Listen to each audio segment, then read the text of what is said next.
Magandang gabi mga kapuso. Ako po ang inyong Kuya Kim na magbibigay sa inyo ng trivia sa likod ng mga trending na balita.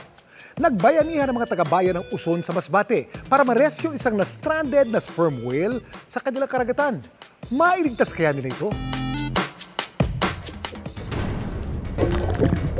Inanod ng pangamba ang mga residente ng Uson, Masbate nang sa kanilang karagatan may na-stranded na balyena, isang sperm whale. Lalaki po ito. Ang haba nito ay 55 feet, almost 16.58 meters. Meron siyang lapad na 11 meters. Ang Philippine Coast Guard, Masbate at lokal na pamahalaan ng Uson agad nagsagawa ng rescue operation. Very challenging lang po kasi almost kasing laki siya ng bus. Napakahirap sa mga responders natin yung pag-attempt ng rescue. Sabayan pa ng low tide, medyo maalong karagatan.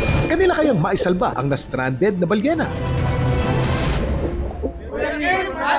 Ang mga Physeter macrocephalus o sperm whale, hindi lang ang pinakamalaking toothed whale sa karagatan. Sila rin ang pinakamalaking toothed predator sa buong mundo. Ang mga marine mammals na ito na maaaring umabot ng 20 meters ang haba, kumakain ng pusit, pugita, pating at iba pang fish species. Sila rin ang may pinakamalaking brain o utak sa animal kingdom na maaaring bumigat ng 7 hanggang 9 kilos. Samantala, kumusta kaya ang naging rescue operation sa stranded na sperm whale sa Masbate? Second responding niya, nagkaroon ulit ng pag-allow para makapunta ulit siya sa malalim na area. Pero umaga ng March 6, ang balyena muling namataan malapit sa dalampasigan, pero wala na itong buhay.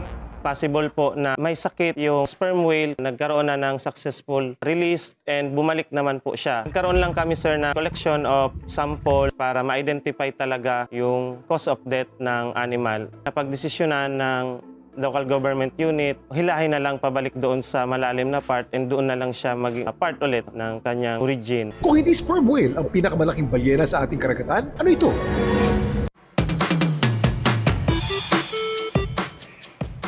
Ito ang blue whale o Balenoptera musculus, ang pinakamalaking hayop sa ating planeta. Ang bigat nito maaaring umabot hanggang 200 tons o halos yung bigat ng 33 elepante. Samantala, para malaman ang trivia sa likod ng viral na balita, i-tweet o i-comment lang, #Kuya Kim. Ano na? Laging tandaan, kimportante ang may alam. Ako po si Kuya Kim at sagot ko kayo 24 oras.